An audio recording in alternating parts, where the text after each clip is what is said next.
ṣe rí pé àwùjọ wa nǹkan kan ṣe ẹ jẹ́ kí a padà sí àṣẹ̀yìnwá káyé fi ọmọ rí ìgbálẹ̀ ọmọ gbá kí sówó ní gbogbo nǹkan nísìnyí ẹ wo ohun tí Oríyọmí Hamzat ti ṣe fún bàbá wa Kàmú Sólóbì tó rówó tán nígbà yẹn ọmọ wo interview bàbá ní. ẹ̀tàn náà yín iléepo ẹ̀sìn tó tilẹ̀kùn gbàngbàng yẹn tọ́jú dúkìá o ká má bàa fara wa lólè lọ́wọ́. kò sí orílẹ̀-èdè tí ìdílé justice. ní máa fà. n tí máa fà ni pé ìwádìí iṣẹ́ rí bí wọ́n kálukú ṣe ń dájọ́ kíní kan wà tá à ń pè ní foreign element. tí ọ̀rọ̀ yẹn bá dé ojú ẹ tí foreign element bá wà à ń pè ní conflict of law. n tó jófin Nàìjíríà lè má jófin ní Ghana. n tó jẹ́sẹ̀ ní Ghana ó lè má jẹ́ ẹ̀ṣẹ̀ ní Nàìjíríà. ibẹ̀ ni conflict of law. now ní àwọn orílẹ̀-èdè kan wọn ò ní mú ọ̀daràn téèyàn bá pààyàn ní ìsìn wọn ò ní mú. CIA àwọn intelligence CID gbogbo wọn máa tẹ̀lé wọn sì máa kó evidence jọ títí níjọ́ tí evidence yẹn bá kún ọjọ́ kejì náà mú so ọjọ́ kẹta báyìí náà dájọ́ ẹ̀. tí gbà ọ̀rọ̀ ọba kún àyíká ẹ̀ sí wò. ọjọ́ kẹta ni wọ́n dájọ́ ẹ̀ tó bá jẹ́ wọn lọ́rọ̀ ẹ̀ jẹ mọ́ ọjọ́ kẹta nílò ẹ̀wọ̀n. ìran ti rẹ́rìí. wọ́n ẹ̀rí ti kó bí wọ́n ṣe dálẹ̀ àti báwọn olóṣèlú wa ṣe jogún ẹ̀ nígbà tá a fẹ́ bẹ̀rẹ̀ ogun abẹ́lé ní 1967 ọmọ ológun ò tó láti jagun yẹn 10,312 ni ọmọ ológun àtọ̀gá yányán àti àwọn kúrúùtù tí wọ́n kàn gbébọn tán ọ̀kan kankan 10,300 wọn ò tó láti jagun kò dé ní. ẹlẹ́ẹ̀kejì ni pé níbi tí iléeṣẹ́ ológun wà nígbà náà ó wà. now nígbà bá wá wò báyẹn ẹ rí i pé láàrin méjì ni pé ọ̀nà wo là ń gbà yanjú aáwọ̀ authority wà lókè ọ̀nà wo là ń gbà yanjú aáwọ̀ wà láàrin then kí ni àṣàfààyè gbà ó wà ń sàlẹ̀ ẹ rí i pé láàrin méjì yẹn ni pé ọ̀nà wo là ń gbà yanjú aáwọ̀ ìyẹn lọ́kàn ọlọ́pàá ìyẹn ni wọ́n ń wò wípé nǹkan ń ṣẹlẹ̀ ń bẹ̀ ní fi wá ni pé káyé kò ní pro.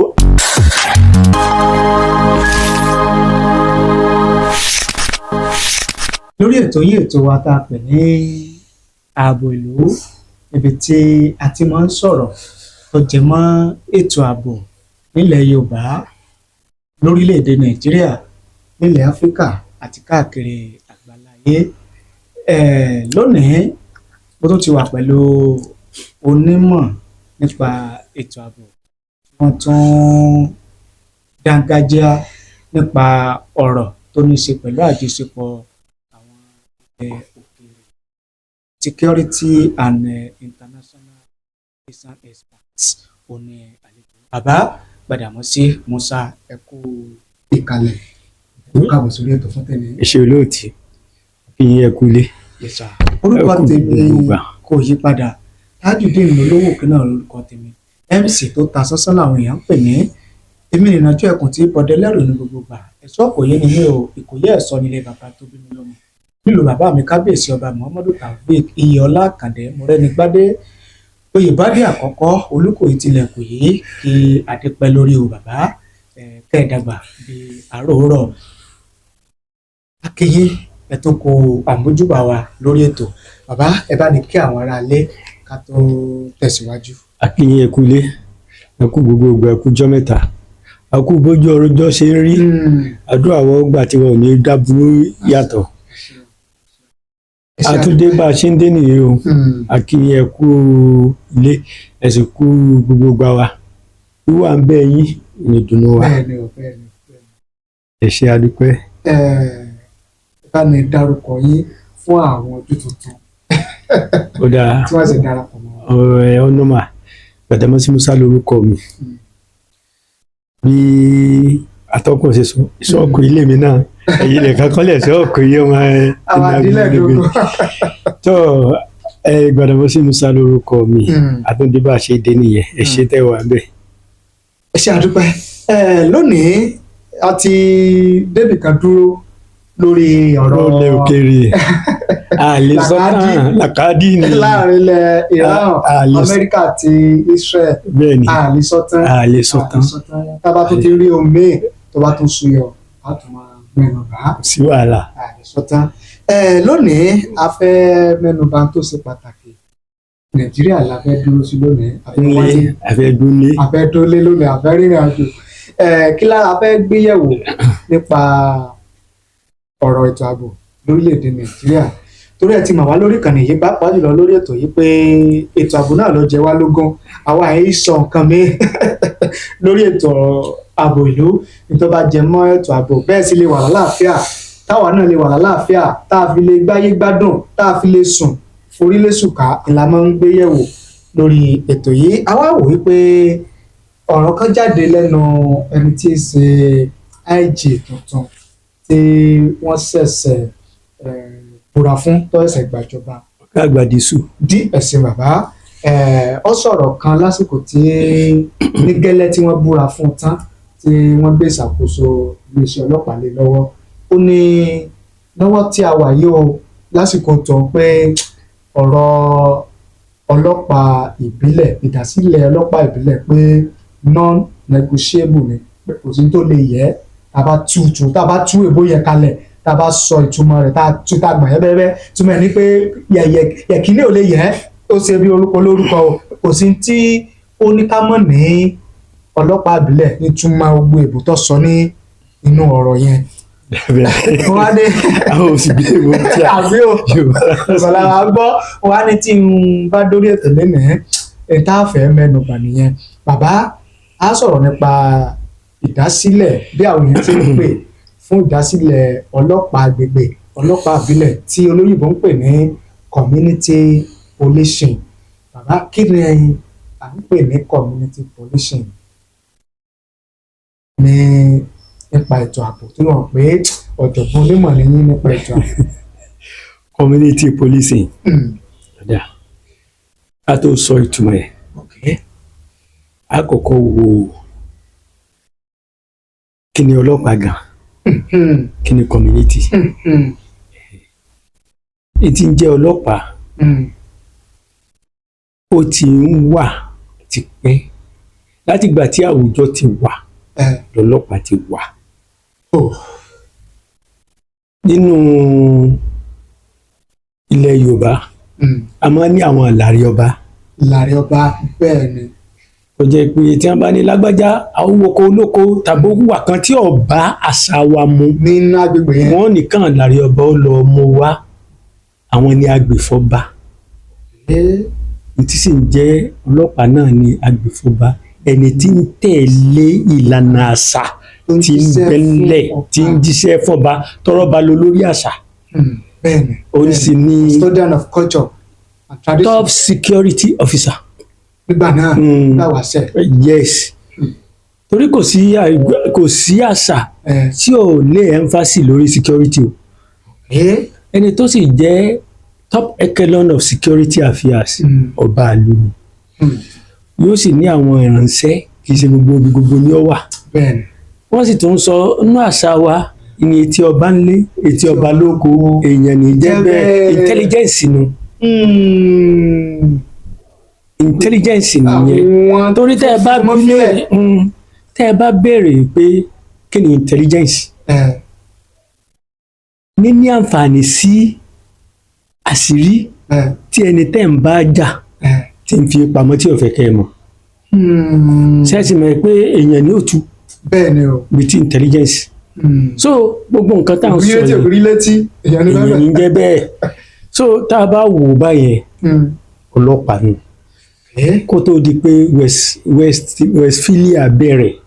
Westphalia ni àwọn tí ń tà ń lò báyìí lọ́dọ̀ àwọn òyìnbó náà bó ṣe wà nìyẹn o ṣùgbọ́n táwọn kọ́kọ́ ṣe ní iṣẹ́ ológun ní àkọ́kọ́ iléeṣẹ́ ológun ṣé ẹ rí nígbà yẹn iléeṣẹ́ ọlọ́pàá nínú àṣà wa n ló fẹ́ dàbí ẹni pé wà fọ́mà iléeṣẹ́ ológun wà fọ́mà torí nínú àṣà wa iléeṣẹ́ ológun gbòògùn bá dé ọ̀yá balógun olúọdẹ ọyà ẹ lọ kọ́ ọmọ ogun yín jọ ẹ lọ kọ́ àlàrí yín jọ wọ́n ṣẹ̀ṣẹ̀ mọ sàwọn ni kì í ṣe pé wọ́n fún wọn ní formal training ṣùgbọ́n ní àwọn tèyìnbó wọ́n fún wọn ní formal training. tí nǹkan kan bá ṣẹlẹ̀ o bá ṣe kojú ẹ̀ rẹ̀. wọn ò sì sí wọn ò dá wọn dúró sójú kan pé ẹ kó wọn kalẹ̀ kí ẹ máa fún wọn ní owó oṣù tàbí nǹkan kan ìgbà tó gún bá dé òǹkàlùkọ́ mọ̀ sí tiẹ̀ pè wọ́n ni wọ́n máa ń pè wọ́n. ṣùgbọ́n ní sí iléeṣẹ́ ọlọ́pàá nígbà náà àwọn yẹn ò níbi tí wọ́n lọ ọ̀dọ̀ ọba ni wọ́n dúró sí darí ọba. so nínú àṣà wa lọ́wọ́ pàtìpàtì pé ẹ jẹ́ wá padà sínú àṣà tí nǹkan kan bá dúró ní iléeṣẹ́ kankan bá dúró á wo nǹkan mẹ́ta. Èkíní, ǹjẹ́ àwọn èèyàn nígbàgbọ́ nínú ẹni tí ó wà lókè olórí top echelon of security matters tí ó ṣàlàkóso ǹjẹ́ wọ́n nígbàgbọ́ nínú ẹ̀. tá a bá wá kúrò ń bẹ̀ á wàá wò pé ọ̀nà wo ni tí áwọ̀ láyé yìí wọ́n bí mọ́ àwùjọ ni. ó ní Yorùbá fi sọ pé àwọn àtẹnu àwọn ń jà kò sọgbọ́n tá a rí dá sí i á máa gúnra wa. tá a bá ti jọ ń ṣe pọ̀ ìdí ọmọ nígbà tó ṣe pé òun kálukú ló ní làákàyè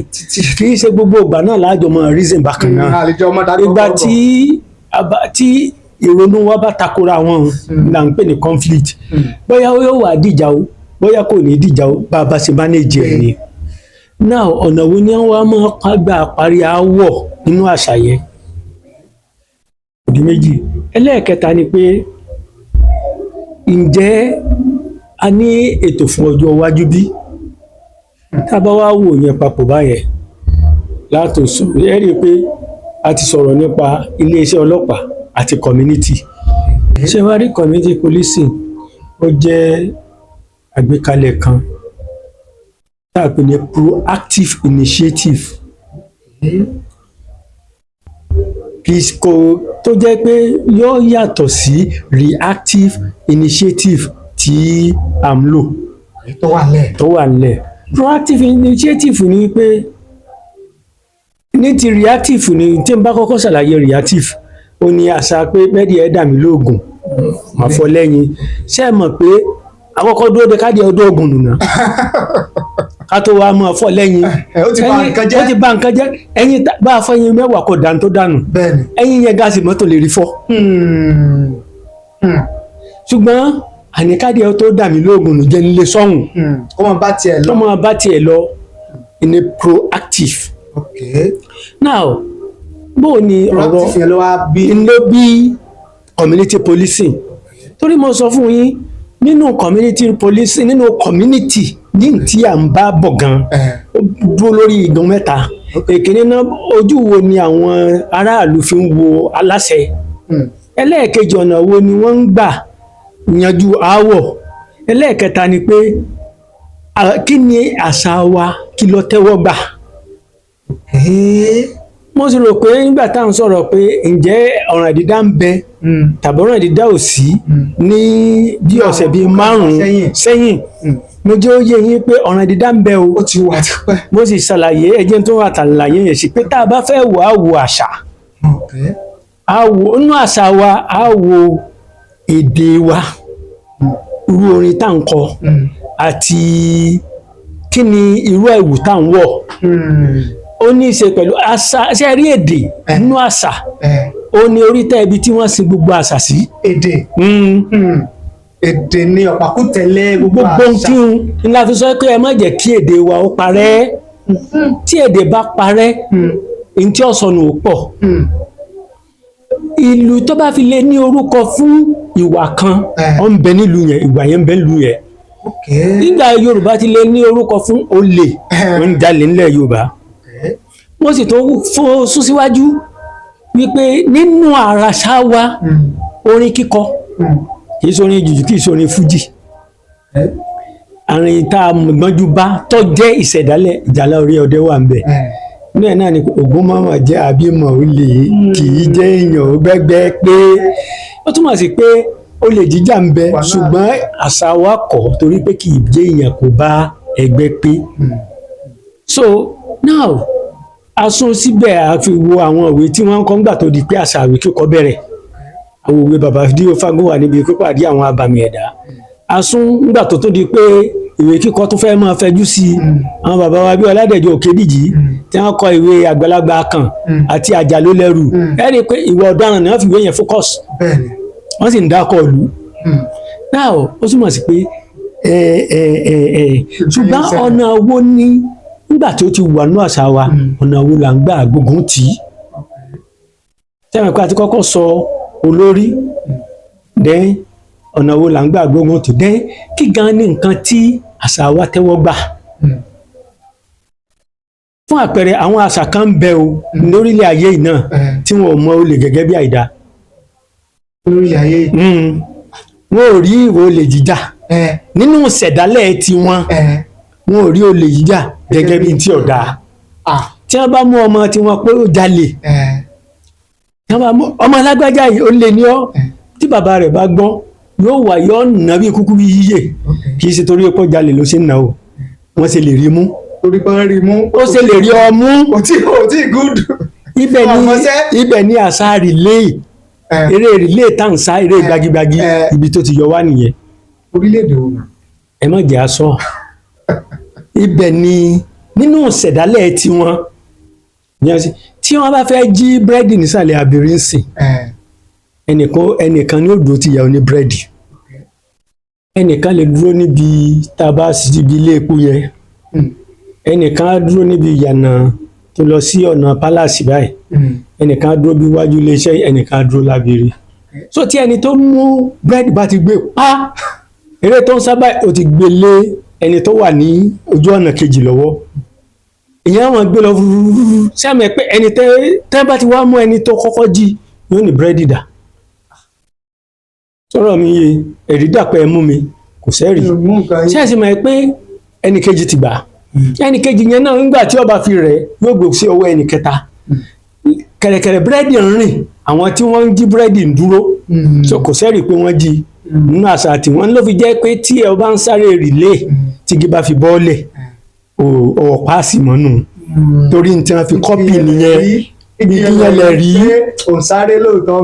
ọmọ eré sá òsì mọ nǹkan ibi rìlé ti bẹ̀rẹ̀ àṣà tí wọ́n ní àṣà tí wọ́n ní ṣùgbọ́n ẹ̀sìn rí i pé olè gbà yẹn yóò bá ọ̀fà àyè gbà wọ́n ní ẹni ó gbé epo lájà kọjá lè gbé ẹni tó gbà á lẹ̀ yóò bá ọ̀fà àyè gbà now nígbà bá wá wò báyẹn ẹ rí i pé láàrin méjì ní pé ọ̀nà wo là ń gbà yanjú aáwọ̀ authority wà lókè ọ̀nà wo là ń gbà yanjú aáwọ̀ wà láàrin then kí ni àṣàfààyè gbà ó wà ń sàlẹ̀ ẹ rí i pé láàrin méjì yẹn ní pé ọ̀nà wo là ń gbà yanjú aáwọ̀ ìyẹn lọ́kàn ọlọ́pàá ìyẹn ni wọ́n ń wò wípé nǹkan ń ṣẹlẹ̀ ń bẹ̀ ìyẹn fi wá ní pé ká yí kúrò ní proactive kẹjá yí kúrò ní reactive ká sọ di proactive nínú ìlú Ìkòyí o a mọ àwọn tó ń jalè o tí wọ́n bá láwọn wo náà ń gbégbó a mọ̀ wọ́n o mo fi ń ṣàpẹẹrẹ ni o tí wọ́n bá ní àwọn wo náà ń dọ́kọ a mọ̀ wọ́n o tí wọ́n bá láwọn wo ni wọ́n ń ṣe jìbìtì a mọ̀ wọ́n o àwa ara wa la mọ̀ra wa. Now bó wá ni wọ́n ó sì torí pé àjọ ń gbé wọn jọ bí apọ̀ ni bó láti wá kó wọn pọ̀ tó fi jẹ́ pé iṣẹ́ ọlọ́pàá ó yọ ntí community policing tó wà fún nìyí. bó láti kó àwọn tí wọ́n mọ ọ̀daràn ní àgbẹ̀. bó ni àwùjọ wo sì fọwọ́sowọ́pọ̀ bó ni wọ́n sì fọwọ́sowọ́pọ̀ tó fi jẹ́ pé iṣẹ́ ọlọ́pàá yóò yọ ló wà fún. tó bí community policing nìyẹn. ṣùgbọ́n ó tó wá di pé kí ni nǹkan tí ó jẹ́ pé ó jẹ́ àléébù gan-an lára iṣẹ́ ọlọ́pàá? á wò yẹn ní ìgbà tá a bẹ̀rẹ̀ mo sọ fún yín pé iṣẹ́ ọlọ́pàá yìí iléeṣẹ́ ọlọ́pàá ó ju Nàìjíríà gangan lọ. Iléeṣẹ́ ọlọ́pàá ó ju Nàìjíríà gan torí kí n gba Nàìjíríà fọ́ọ̀mù orílẹ̀-èdè kankan ń gba Nàìjíríà ìlú kankan ní iléeṣẹ́ ọlọ́pàá. 1914 ni amalgamation ìgbà yẹn Nàìjíríà dìde Okay. gẹ́gẹ́ bí orúkọ 1960. orílẹ̀-èdè tá a mọ̀ bẹ́ẹ̀ni. iléeṣẹ́ ọlọ́pàá sì ti ń bẹ̀rẹ̀ láti 1886 ó jù lọ pọ̀ now ní ìbẹ̀rẹ̀ mo sọ fún yín pé kò sí àṣà kò sí àwùjọ tí ò ní ọlọ́pàá tiẹ̀ ṣùgbọ́n nígbà tí wọ́n gbé police constabulary tí wọ́n gbé dé àti àwọn iléeṣẹ́ ọlọ́pàá míì kó tó di pé a gba òmìnira wọn ò dá àwọn iléeṣẹ́ ọlọ́pàá yìí lẹ̀ fún ààbò aráàlú o wọ́n dá wọn lẹ̀ fún ààbò ìjọba amúnisìn ni colonialism bó ni colonialism ó ṣe dúró gbogbo ète bí ó ṣe dúró tí wọ́n fi máa dáàbò bò ìjọba amúnisìn ní ń bẹ lórí ète ọlọ́pàá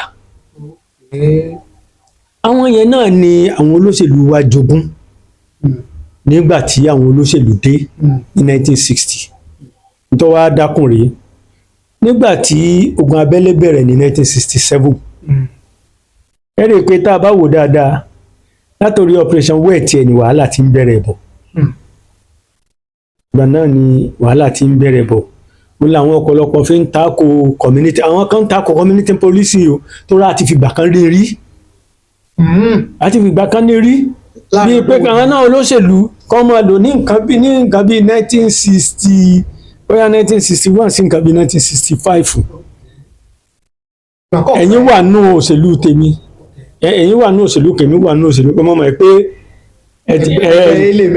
ẹgbẹ́ hélẹ̀ yín ẹgbẹ́ bí lè mo sì rí pé ẹ ti fẹ́ rọ́wọ́ mú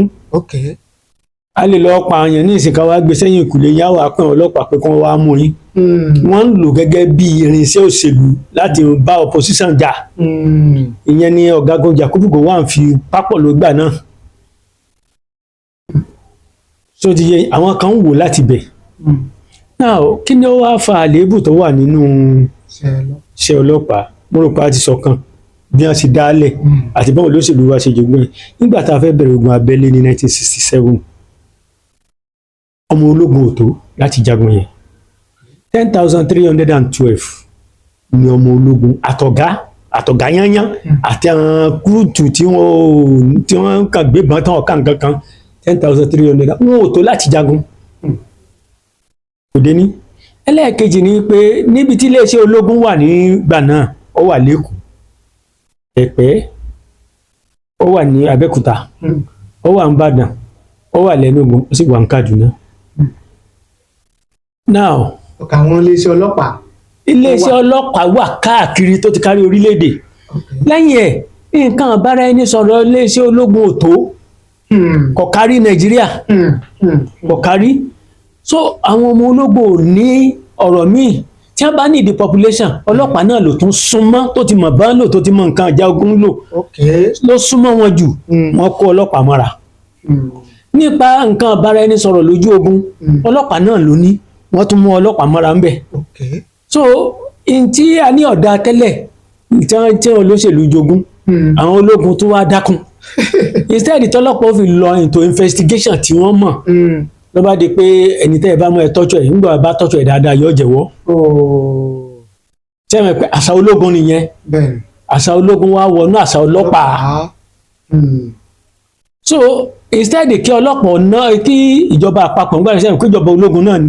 kí wọ́n náwó sí gbogbo ibi tó yẹ kí àwọn eré àbí tí ó yẹ kọ́ ọlọ́pàá ó ti gba owó wọ́n establish irinṣẹ́ tàbí kí wọ́n lọ fún àwọn staff wọn lọ sílùú òkèèrè kí wọ́n lọ kẹ́kọ̀ọ́ kún ẹ̀kọ́ àwọn ológun ní ẹni ọ̀daràn tẹ́ bá mú tẹ́ bá tọ́jú ẹ̀ dáadáa yóò jẹ́wọ́ kò ní ìdí investigation bí wàhálà tó ti yọjú nìyẹn so gbogbo àwọn nǹkan wọ̀nyí ni àwọn tí wọ́n wá jẹ́ àgbà ọ̀jẹ̀ nípa ètò ààbò ni wọ́n wò pé kò yọ máa lọ báyìí ló bí tí wọ́n sọ pé community policing pé lára tí ó mú kí ìwádìí ọmọ jinlẹ̀ ni pé nígbà tí mọ̀ pé lágbájá yìí ò lè ní a fi sábẹ́ close observation kò sì sí bí ọlọ́pàá ó ṣe mọ̀ pé lágbájá ò lè ní báwọn èèyàn rẹ̀ ọ̀bà jẹ́wọ́ fọlọ́pàá pé lágbájá ń jalè o. iṣẹ́ ìwádìí ò lè fi hàn. ó lè fi hàn ṣùgbọ́n yóò pẹ́ iṣẹ́ ìwádìí ṣé àmọ́ pé lẹ́yìn ìgbà tó bá jalè tán nù ṣùgbọ́n tá à ń fẹ́ ni wípé kó tó tẹ̀ jalè gan-an ẹni yìí ẹ̀ kíyèsí o afurasí o kó tó di pé ó lè jíjà ó ṣẹlẹ̀ gan-an ẹni yẹn jẹ́ àkíyèsí ńlá fi sọ pé proactive ni wọ́n wà fún kì í ṣe reactive ni pé àǹgbà tí ẹ lọ sẹ kọ́mọ ṣẹlẹ̀ gan-an la wà after bóun ni ò ṣe ní ìṣẹ̀lẹ̀ bí ò ṣe ní ìṣẹ̀lẹ̀ ni wípé ẹ̀yin aráàlú gẹ́ kún ìjọba lọ́wọ́ ẹ mọ àwọn tẹ bá fura sí wọn wá fún wa ààyàn ò sì lè jáde lórí reason ni pé nísìn tẹ́ ẹ̀ bá fowó tì wọn ò ní sọ̀rọ̀ a bá kúkú gbà yín ṣiṣẹ́ tá a bá gbà yín tá à ń sanwó fún yín ṣe bẹ́ẹ̀ ṣiṣẹ́ tá à ń sanwó ibi tí ọ̀rọ̀ ẹlòmíín sì ni kò wà áfítà owó gan ẹ̀rù ń bà á ṣùgbọ́n tó bá rí pé ìjọba kìlá ní ìsàlẹ̀ abiri kọ́ ni ní sọ fún wo kíyèsí lágbájá tó wà lẹ́yìn abiri wọn o wọ́n pè mí mo wí fún ọ o òun náà wò kọ́ rẹ̀ bàbá àwọn ni kò yẹ kí nǹkan ó ṣe lágbájá yẹn ó dàbí ẹni pé ń fẹ́ wọ́ o òun wà á mọ sẹ́mẹ̀pọ̀ òun wà nínú community policing yóò wà á mọ bí ó ṣe lọ sọ fún DPO pé DPO lágbájá báyìí ọ̀gá we suspect ṣe lágbájá de thief sẹ́mẹ̀ pé proactive ni kọ́mọ̀gùlẹ̀ jalè wọ́n ti máa sọ wọ́n máa sọ in fact wọ́n lè invite ẹ̀gán kan fi joyè kan ládùúgbò ọ̀gá rí i pé ẹ ṣe takuntakun ládùúgbò àfẹ́ àwa ọlọ́pàá àfẹ́ kó jẹ́ pé ẹ̀yin gangan fúnra yín ẹ̀ ń bá wa mú olè ń bẹ̀ yẹn á sì máa ṣe dáadáa sẹ́wọ̀n kan ti block ẹ̀ nígbà ní ìwọ gan ni ọmọ mólè ìwọ gan sì lólè. Fundamental principle tó dúró lé lórí nìyẹn ní community policing. ẹ ṣe inú àwọn ọ̀rọ̀ yín nìsín ẹ jẹ́ ká mọ̀ wípé yóò nira fáwọn èèyàn láti máa jáde láìsí pé bóyá pé wọ́n bá fòfin tì í láti máa jáde pé olè kan wà ládùúgbò wa olè kan wà ní inú ilé wa ilé yóò jáde. mo wá rántí whistleblower tí olóògbé ààrẹ Buhari tó gbé jáde nígbà tó wà ń jọba ṣé ìyàtọ̀ wà nù ṣé ọ̀fẹ́ ìjọra sí ìyàtọ̀ wà whistleblower if you see something say something á sì fún ọ ní nǹkan àwọn whistleblower ẹni tó bá lágbájá ó sì báyìí á ń fún ọ ní nǹkan kankan ṣé ìlànà yẹn ọgbọ́n fẹ́ẹ́ pé ju community police lọ nígbà tá a ti mọ̀ pé àwọn èèyàn kan sọ pé wọ́n máa fi dá wàhálà lẹ̀ ṣé ìyẹn gbọ́ tó ń. tẹ́ ẹ bá wo ń gbà náà gan ọ̀rọ̀ incentive tí wọ́n ń fún wọn ó dìjà alẹ́ láàrin wọn kan tí kan lóun ló ń kọ́kọ́ sọ tí kejì lóun ló ń kọ́kọ́ sọ. ṣé ẹ rí n-tá-ń-pè ní policing kì í ṣe ọlọ́pàá tó wọṣọ nìkan ṣé ẹ rí ìmójútó tàbí ìtọpinpin policing ní ká máa ìfimófínlẹ̀ ní jẹ́ policing kì í ṣe àwọn NPF nìkan ni ọlọ́pàá ta ní Nàìjíríà o. ok. policing NPF wà ń bẹ̀ custom wà ń bẹ̀ ọlọ́pàá gbogbo wọn immigration wà ń bẹ̀ forestry guard wà ń bẹ̀ EFCC wà ń bẹ̀ NDC civil defence ó wà ń bẹ̀ ICPC ó wà ń bẹ̀ gbogbo wọn yẹn police agency ni wọn tí constitution back ṣé tó wá ráwọn kan tó wá wà irú àwọn Àmọ̀tẹ́kùn police làwọn náà policing agency làwọn náà ṣùgbọ́n constitution ìjọba constitution orílẹ̀-èdè ọba wọn ìjọba tó wà ń rẹ̀jíìmù ló gbà wọ́n ní a fi ń pè wọ́n ní state ṣe ti ń gẹ̀ẹ́tì ṣe wá rí nísìnyí tí ó bá ti wà nínú constitution pé community policing wà àwọn ọmọ wa ni wọ́n máa gbà ṣùgbọ́n wọ́n ti ní bákìn ìjọba kan lọ ìjọba kan dé o wọ́n mọ̀ wá ẹ wo orú Àmọ̀tẹ́kùn nísìn ó lè di 2027 àbí 2029 ká ìjọba mi ò dé kó lóun ọ̀bọ̀n wọ́n rí mọ́ ọmọ wọ́n rí mọ́ náà nìyẹn sọ̀rọ̀ mi yé yín báyẹn wọn ò ní banking constitution tí wọ́n bá tiẹ̀ sì ní within the region tí wọ́n ti operate ni tó ti yé yín ṣùgbọ́n police làwọn náà vigilante àdúgbò police náà wọn náà ṣùgbọ́n wọ́n ní bákìn àwọn ará àdúgbò yẹn tẹ́ ẹ bá gbọdẹ sílé yín pólíìsì ló náà policing agency ni ṣùgbọ́n bákẹ́ ẹ̀yìn tẹ́ ẹ gbà á nù lé nìkan ló ní. ní tí Nigeria NPF fi ju gbogbo wọn lọ ni pé Federal Constitution of Nigeria 1999 Constitution as amended ó ń bẹ ní ẹ̀yìn wọn bí ike inú wọn fi ṣe ẹgbẹ́ any one of them. ṣé wàá rí àwọn custom immigration ṣé wọn kọ́ àwọn náà ní bákẹ́ ṣùgbọ́n they are all accountable. ọ̀gá wọn ọdún òǹkálukú náà ní ààyè tiẹ̀ o irú àwọn road safety náà lọ́gàá tiwọn kékeré ṣùgbọ́n lókè téńté Nigerian police náà ṣì ní policing agency tọ́kálé ó fi accident bá ṣẹlẹ̀ ní ìṣẹ́yìn pé duty àwọn road safety ni wọ́n sì tún ní ìdí ńgbà tí wọ́n bá gbé gbogbo ọ̀rọ̀ kéèsì mọ́tò jẹ́ accident yẹn níbo náà wọ́n lọ kó scrap sí so bó ṣe jẹ́ nìyẹn. ẹ ṣe àdúpẹ́ ẹ̀kọ́ àtúntò látàárọ̀ lórí ètò yìí ètò wa tá a pè ní ààbò ìlú òun náà ni àwa níbi tá a ti ń fọ̀rọ̀ jomitoro ọ̀rọ̀ ṣàlàyé ṣe àtúpalẹ̀ àwọn ọ̀rọ̀ tó ní ṣe pẹ̀lú ètò ààbò ilẹ̀ Yorùbá orílẹ̀-èdè Nàìjíríà àti káàkiri àgbáláyé pẹ̀lú bàbá onímọ̀ nípa ètò ààbò tí wọ́n tún jẹ́ ọ̀jìnmí nípa ọ̀rọ̀ tó ní ṣe pẹ̀lú àjọṣepọ̀ àwọn orílẹ̀-èdè káàkiri àgbáláyé security and international relations expert bàbá Gbàdàmọ́sí Musa ẹ̀kọ́ àtúntò sa ìbéèrè mi tó tún wà lọ́wọ́ mi bí òun náà ni pé kò sí ìpínlẹ̀ tẹ́fẹ̀ dín nìsín tẹ́ fi ní gbàtẹ́bà ẹ lò bí ọ̀sẹ̀ kan ẹ ti máa gbọ́ ìṣẹ̀lẹ̀ ìjínigbówó ìgbénípa kidnapping and killing anyhow tó fẹ́ jẹ́ pé ó fẹ́ jẹ́ ètò ààbò tó milẹ̀ tí ọ̀rọ̀ gbọ́ lásìkò yìí ìdásílẹ̀ ọlọ́pàá ìbílẹ̀ ṣé ẹ lérò pé ó lè tán ìṣòro à ń jíni gbé à ń gbé ní pamọ́ à ń gbé ní gbowó à ń gbé ní pa torí ń tẹ̀sán látàárọ̀ ni pé wọ́n jí ata wọ́n jí tẹlifíṣàn ní ẹ̀sán látàárọ̀ ṣùgbọ́n eléyìí ṣé ọlọ́pàá agbègbè community policing ṣó lè tán ìṣòro à ń jíni gbé à ń jíni pa mẹ́fẹ̀ẹ́ ránṣẹ́ kó mi ṣó lè tán. ara ń tó bí náà nìyẹn ara ń tó bí ọlọ́pàá agbègbè nínú ìlú yìí nínú ìlú tá a wà yìí babaláwo tó lè mọ ṣerú iṣẹ́ bẹ́ẹ̀ mọ́ o àbẹ́ mọ́ nínú ìlú yìí ọmọ tí ń rìn kọ̀rọ̀kọ̀rọ̀ tó lè ṣerú ẹ̀ mọ́ ọwọ́ akẹni tí ọ̀pá ìlà bọ́lá ọ̀pọ̀ ọmọ rẹ̀ àwa náà ló lè tá ń dara wa láàmú ó lè Ìbàdàn lè wá kókò yìí láì ní bákẹ́ ọmọ olè kù yìí nú náà tí ó bá sì jẹ́ pé ọmọ wa tó wà nù community policing tó sì ti mọ̀ pé kìíní yìí yóò máa provide intelligence fún Nigerian police yóò máa provide intelligence fún àwọn ẹni tí wọ́n wà fún gan ni intelligence ìtanilólobó pé mo fura sí bí ẹ̀yin ọ̀gá ẹ má sùn so ó ṣeé ṣe ó jẹ́ ìkan lára àwọn ìgbésẹ̀ tá a lè gbé tó lè jẹ́ pé kí ọ̀rọ̀ à ń gbé nípa kí ó lọlẹ̀ hòtẹ́ẹ̀lì kan mo fẹ́ fi ṣàpẹẹrẹ láì tí ì sí community policing ga ti ń ṣe hòtẹ́ẹ̀lì yẹn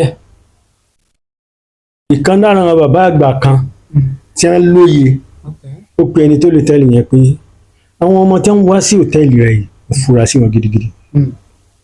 n lè pé ọmọ pàwó torí owó náà ló ṣe gbé ilé àwọn náà ni wọ́n sì náwó fọ ṣùgbọ́n kọ́ ọmọ bá a dáràn ṣe fẹ́ǹsì kó o ṣe fẹ́ǹsì tó nípọn torí ìgbà tó bá wù àwọn ará abí náà ń wọlé ìgbà tó bá wù àwọn náà ń jáde ṣe fẹ́ǹsì tó ṣe pé kò ní í ṣe é gùn kò sì rágbàyè kẹ́ni security oníbàbò ayà tí wọ́n mọ̀ ṣe é sí. lẹ́yìn ẹ̀ ẹni tó bá ti wọlé láago 11 táago 5 ọ̀bà lù kò gbọ́dọ̀ bọ́ ọ̀tà tàbí aago 6 ó rẹ́dì láti sùn ni tí ó bá rẹ́dì láti sùn kó wá bomi ẹ̀ lọ. ó wá àdìjọ́ kan ẹni yìí gbọ́ sí àgbà ó gbọ́rọ̀ àgbà ó tẹ̀lé gbọ́mọ̀ràn ó wá àdìjọ́ kan náà àwọn ọmọ rándanrandan yẹn tó fẹ́ fi ọmọbìnrin ṣe nǹkan ètùtù ọ̀la ó gbọ́ ọmọbìnrin yẹn wá sótẹ́ẹ̀lì yẹn ó bọ́ ọmọbìnrin yẹn láti lè àjọṣepọ̀ ṣùgbọ́n kò láǹfààní àti lọ nígbà tó di ìdajì tọmọbìnrin yìí dìde láti tọ̀ gbogbo ilé ọmọ ẹ̀ jáde ó jáde ta ariwo bá ta tọmọkùnrin ìbá ti lọ ńkọ́ ní ọba ní ìwọ ọmọkùnrin ńgbà tí wọ́n mú dáadáa ó sọ babaláwo tó ṣiṣẹ́ yẹn wọ́n pè lóru yẹn ó wá ṣe ètò ó wá ṣe ẹ̀rọ rẹ̀ fún ọmọbìnrin irú bàbá yẹn tá a bá gbà fún community policing ọ̀rọ̀ yìí kì í sọ̀rọ̀ tó pẹ́ o ọ̀rọ̀ 2025 ni ní kò pẹ́ kò pẹ́ yìí táwọn bá gbarú bàbá yẹn fún community policing ṣé àmì ẹ̀ pé gbogbo àwọn ọmọ yahoo nǹkan tí ń bẹ ládùúgbò yìí wọ́n ní problem tọrọ mọ wọn. ọmọ wọn sọ̀rọ̀ mi yé yín. ẹ ṣe ẹ ti sọ fún wa pé yóò lè tán sọ̀rọ̀ ó lè tan ara ń tọ́fà tí wọ́n fi ń ronú pé ó yẹ kí community policing wà nìyẹn tọ́ra àmọ́ra wa ẹ sì rí i pé nípa gbogbo nǹkan láyé geographical location is very important tí a bá ń lé ọ̀daràn tó bá gorí àpáta ọ̀dájú àwọn ọmọ ìlú lálẹ́ mọ́ ibi tó ti lè gbà jáde wọ́n náà wá gbé DPO tó jẹ́ ọmọ Kogi state tó ń gbé wá bí tí wá ń lólè tó gorí àpáta ọ̀dájú ń bọ́ lọ́mọ tí ó ti jáde àwọn ọmọ ìlú lápẹ́ ẹlọ́ọ̀dẹ̀mbí ẹlọ́ọ̀dẹ̀mbí ẹlọ́ọ̀dẹ̀mbí ìwọ́dún bí ṣùgbọ́n wọ́n máa lé lọ dárí ní so àwọn ọmọ ìlú lálẹ́ sọ́ọ̀lù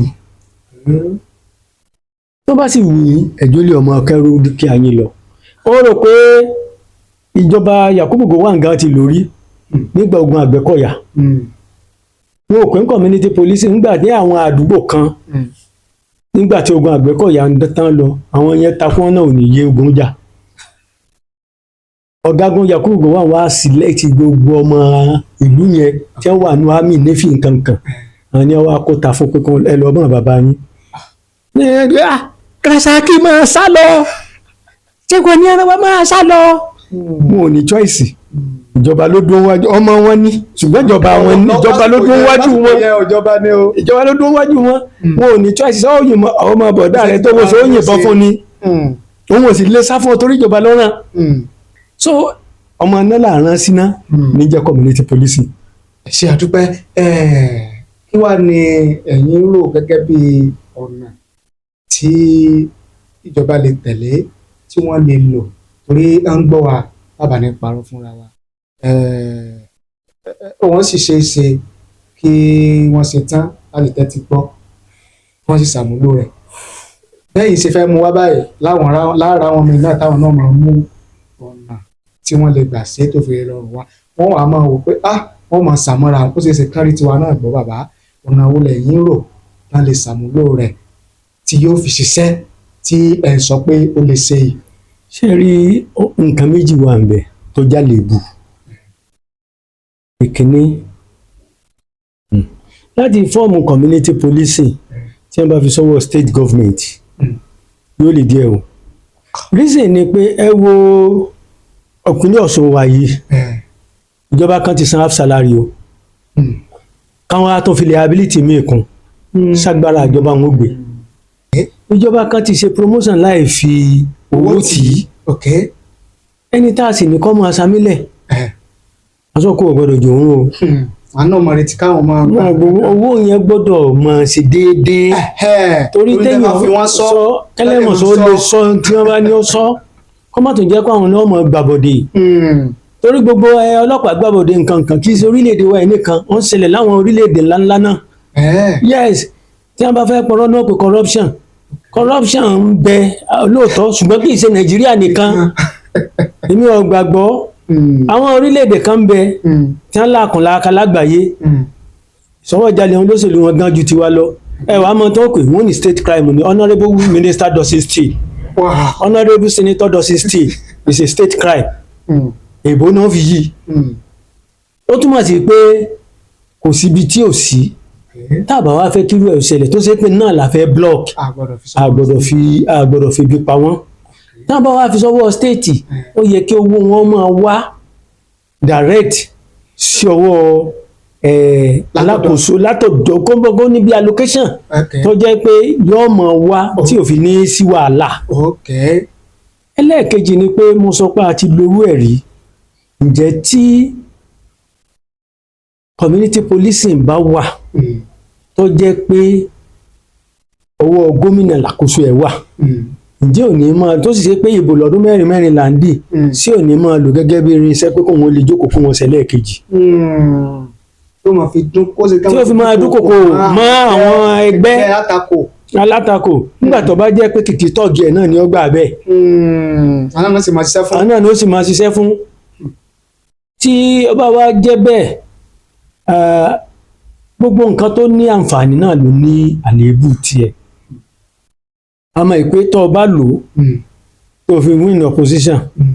lákọ̀ọ́kọ́ ọdún mẹ́jọ rẹ̀ ó ṣàpè opposition náà padà lò fún wọn náà òun ó lò fẹ́ gbẹ́ rẹ̀ náà nígbà tó náà bá débẹ̀ àgbà yóò máa gbẹ̀mẹ̀ ṣùgbọ́n aráàlú ni ó jìyà. iṣẹ́ tá a fẹ́ kàn ṣe. iṣẹ́ tá a fẹ́ kàn ṣe wọn ó tún wá dákún wàhálà wa ni torí ibi tẹ́ranko méjì erin méjì bá ti ń jà koríko bẹ̀ ni ó jìyà. tó bá wá di pé wọ́n wá sọ di irinṣẹ́ òṣèlú ọwọ́ ta ni káràlú tá a fẹ́ dáàbò bò gan wà ìwù tí èmi rò pé wà ń bẹ nìyẹn ṣùgbọ́n tá a bá wo àgbékalẹ̀ rẹ̀ kò dáa ní àgbékalẹ̀ tí wọ́n ti proactive against reactive ṣé rí nílé àwọn èèyàn máa sọ wọ́n ní Nàìjíríà ni a ti máa fogún ọdún ṣe investigation pé wọ́n ń delay justice kò sí orílẹ̀-èdè tí delay justice. n tí máa fà ní pé ìwádìí ṣé rí bí ó ń kálukú ṣe ń dájọ́ kíní kan wà tá à ń pè ní foreign element tí ọ̀rọ̀ yẹn bá dé ojú ẹ tí foreign element bá wà à ń pè ní conflict of law n tó jófin Nàìjíríà lè má jófin ní Ghana n tó jẹ́sẹ̀ ní Ghana ó lè má jẹ́ ẹ̀ṣẹ̀ ní Nàìjíríà ibẹ̀ ni conflict of law now ní àwọn orílẹ̀-èdè kan wọn ò ní mú ọ̀daràn téèyàn bá pààyàn ní ìsìn wọn ò ní mú àwọn intelligence CID gbogbo wọn máa tẹ̀lé wọn sì máa kó evidence jọ títí níjọ́ tí evidence yẹn bá kún ọjọ́ kejì náà mú so ọjọ́ kẹta báyìí náà dájọ́ ẹ̀. tí gbà ọ̀rọ̀ bá kún àyíká ẹ̀ sí wọn. ọjọ́ kẹta ni wọ́n dájọ́ ẹ̀ tó bá jẹ́ wọn lọ́rọ̀ ẹ̀ jẹ mọ́ ọjọ́ kẹta nílò ẹ̀wọ̀n. ìran ti rẹ́rìí. wọ́n ẹ̀rí ti kò investigation yẹn ti kò. kò síbi tá a wí jáde kankan. kò sí mọ́ ṣùgbọ́n ní Nàìjíríà wọ́n kọ́kọ́ mú ná wọ́n fi pamọ́ investigation wà ṣẹ̀ṣẹ̀ bẹ̀rẹ̀ kí n yàtọ̀. Nàìjíríà sì lè fọdún mẹ́ta ṣe investigation àwọn tí wọ́n ń tẹ̀lé náà lè fọdún mẹ́ta tẹ̀lé so ti yé yín kò sí orílẹ̀-èdè tí wọ́n ìdílé. ṣùgbọ́n ẹni tí wọ́n ti kọ́kọ́ mú táwọn ẹ̀ ṣèwádìí yẹn wọ́n lè padà rí pé. wọ́n lè padà ọ̀sẹ̀ àmọ́ kó jìyà lásán ni. so ó yàtọ̀. ó yàtọ̀ nísìnyí ẹni tí wọ́n bá gbámú tí wọ́n ń tẹ̀lé yẹn sẹ́mi pé kò lè rí àwíjàre kankan wọ́n ti gbámú tán yányán tí wọ́n bá sì ti rí pé kò jẹ̀bi. ó náà léwu torí náà mọ̀ dáràn kan náà ni. yóò mọ̀ dáràn kan bẹ́ẹ̀ bí wọ́n mọ̀ sí ni wọ́n sì mọ̀ bá síjọ́. aráàlú náà máa forí kò ìjọba dọ́rọ̀ mọ́ náà ẹ bá pé kápọ̀ yọkan ló ti dá láti mú ni kò lè rí mi dà mọ́. àléébù ti ń bẹnu tiẹ̀ náà nù. so nísìnyí ẹni tí wọ́n ní àfihàn yẹn wọ́n fẹ̀tọ́ rẹ̀ dùn so kò sí orílẹ̀-èdè tí wọ́n ìdílé tí wọ́n ìdílé justice ọ̀nà tó ń kálukú nígbà tí gómìnà Zamfara tó fẹ́ ọmọ kan àlékọ́yẹ. Jerima Alibakura tó fẹ́ ọmọbìnrin kan àwọn obìnrin wọ́n dìde àwọn human rights wọ́n ní wọ́n fi ọmọ 13 years pé it's against the right wọ́n gbé ẹjọ́ yẹn lọ kóòtù ní tó wà bẹ̀rẹ̀ níbo ni ìgbéyàwó yẹn ti wáyé wọ́n ní Egypt ni kí ni tí òfin bẹ̀ sọ nípa maturation wọ́n ní sẹ́mi pé ní Nàìjíríà ọmọ 18 years ló mature láti take decision ní Egypt ọmọ 13 years ní sóòkò jẹ̀bi ẹ lè fi ojú òfin ti Nàìjíríà wo ti bẹ̀. so gbogbo ibi ọmọ Nàìjíríà ṣùgbọ́n bẹ̀ náà ló socialize sí so conflict of law ni ibi tó ti márè yẹn òfin bẹ̀ fàyè gbà ẹ sì lè ń gbò sí ti ṣe dán ló ti ṣẹlẹ̀ lè fòfin bí dájọ́ that is conflict of law the issue is foreign element. So even gan tí ọ̀rọ̀ tó ní ṣe pẹ̀lú foreign element bá wọnú ìdájọ́ adájọ́ tí ọba gbóyà gidi adájọ́ tí wọ́n gbórí gíga wọ́n máa fi wọ́n lógbòlógbò torí pé lọ́ọ̀yà àti bí ọmọ fà lọ́ọ̀yà àti bí ó sì máa fà ọ̀rọ̀ sì ní láàrin yìí ìyí ọmọ mẹ́rin wá sẹ́mi pé ó kú ọpọlọ ṣùgbọ́n tó bá jẹ́nu Nàìjíríà gbogbo wa la jọ rí n tó ṣe ní awú eléyìí àjọmọ́ ni so gbogbo irú àwọn nǹkan báwọn wọ̀nyí nítorí ìdí méjì yẹn ìkíní náà owó wọn kó mọ̀ wá jẹ́ pé bọ́ọ̀lù àti nínú fowó jẹ wọ́n bí àṣẹ ní máa fowó jẹ wọ́n yà ǹjẹ́ a lè máa ṣe bó ṣe yẹ kó jẹ́ bóò ni ó ṣe jẹ́ torí wọ́n gbọ́dọ̀ máa ní incentive kó lè máa provide intelligence ẹ wo gbogbo nǹkan tí ń ṣẹlẹ̀ káàkiri àgbáyé Amẹ́ríkà náwó sí intelligence àti propaganda dáadáa ṣùgbọ́n problem tí wọ́n ní lọ́wọ́lọ́wọ́ báyìí ni pé social media ti gbàjọba propaganda ò ṣiṣẹ́ mọ́ intelligence sì ń ṣiṣẹ́ ṣùgbọ́n mislead wọn gbà mí irú nísìn intelligence kan ní a fi wọlé tọ̀ president Iran tí wọ́n fi pa single-handedly náà fi wọ ilé tọ̀ president Venezuela tí wọ́n fi mú Ghana tí wọ́n fi gímú bí ọ̀gá lójú oorun tí ìṣepò náà ò ní security so intelligence yẹn tí ẹ mọ̀ pé wọ́n náwó fáwọn intelligence ni àwọn security tí wọ́n ti bribe wọn tó lè sòótọ́ ọ̀rọ̀ mọ́ now ẹni tí ẹ fún ní irúṣẹ́ community policing yẹn ẹ lè má bribe ẹ o ṣùgbọ́n tó bá jẹ́ tó ẹ ò gbọ́dọ̀ dùn kó lè ṣiṣẹ́ yẹn bá a ṣe fẹ́ torí risk ló náà fẹ́ rán ó lè máa rò pé kí ló ń tún fẹ́ kí ló tún fẹ́ fẹ́ mọ́ kí ló tún fẹ́ fẹ́ mọ́. ọ̀nà àbáyọ kan tí ò fi lè ṣèṣore nìyẹn. lẹ́ẹ̀kejì ni pé kí àwọn olórí ìjọba kàn mọ́ ṣe rí wọn sábẹ́ wọn. ní Nàìjíríà bá a ṣe wà yìí tí wọ́n ní wọ́n akórìíra olórí wa akórìíra olórí wa o níwòye tèmi àfìgbà kan kórìíra olórí wa ẹ wo ọwọ́ tá a fi máa kí wọ́n káàbọ̀. bẹ́ẹ̀ni. mo fẹ́ lo ìjọba ààrẹ àná olóògbé Muhammadu Buhari ẹ wo campaign bàbá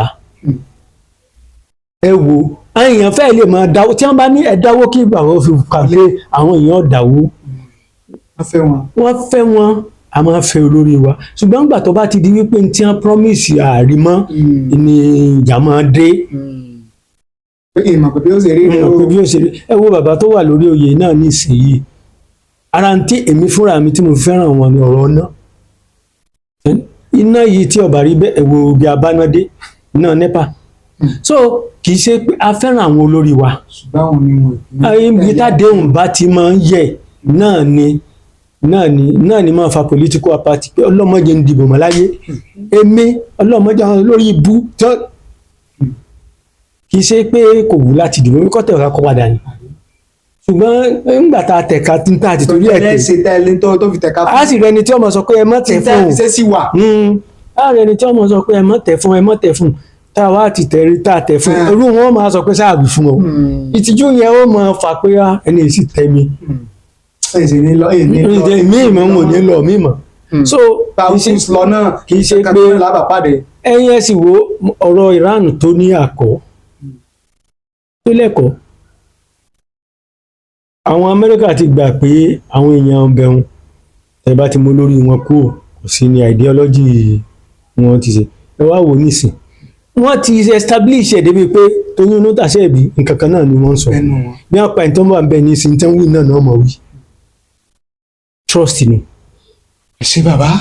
ẹ jẹ́ a máa lọ nítorí ìjọba àsìkò ẹ jẹ́ ká gba òyìn wa nímọ̀ràn kó tó di pé ọlọ́pàá agbègbè ló fìdí múlẹ̀ gan-an kí ni ìmọ̀ràn yín fún àwa ará agbègbè gan-an